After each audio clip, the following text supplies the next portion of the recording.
베드로후서 2장 10절 하반절에서 22절을 살펴봅니다. 내용은 거짓 교사의 불의입니다. 앞에서 거짓 교사 곧 이단에 대한 하나님의 심판의 확실성에 대해 언급한 베드로는 이제 본문에서는 그들이 그렇게 심판을 받게 되는 필연적인 이유들로서 이단의 종교적, 도덕적 타락상에 대해 조목조목 언급하고 있습니다. 이에 대해 살펴보면 다음과 같습니다. 첫째, 이단은 그 본성 자체가 교만하다는 것입니다.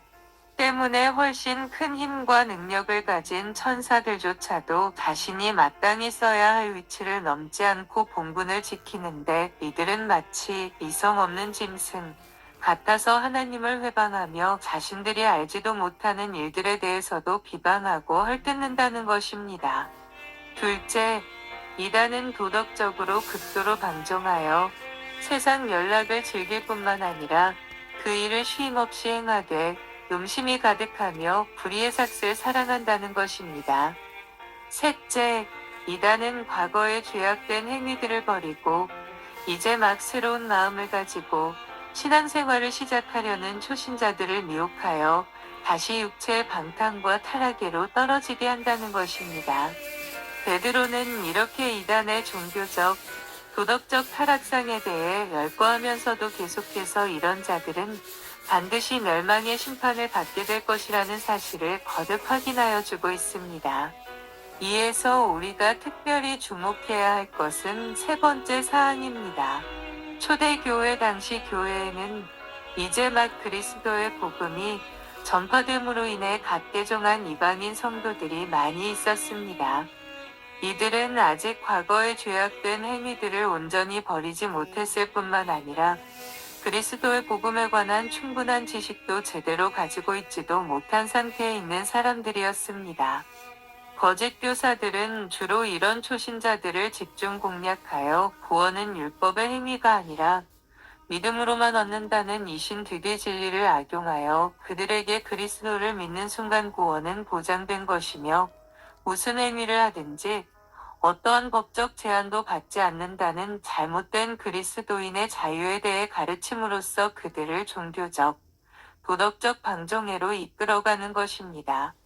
이는 얼핏 보기에는 진리를 말하는 것처럼 보이나 실상은 참 믿음을 가진 성도는 마땅히 참된 선한 행위의 열매를 맺게 된다는 영적 진리를 완전히 무시한 심각한 오류를 내포하고 있는 것입니다. 이처럼 거짓 교사들은 표면상으로는 진리를 내세우고 있는 듯하나 실상은 아담 이후 전 인류가 갖고 있는 인간의 타락한 본성을 자극하여 그것대로 살도록 미혹함으로써 중국에는 멸망의 길로 치닫게 하는 것입니다.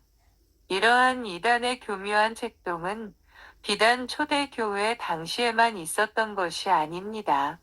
오히려 현대에 와서 이단은 더욱 교묘하고 교활한 모습으로 성도들을 미혹하여 이생의 자랑과 육체의 정욕과 안목의 정욕에 빠지도록 하는다.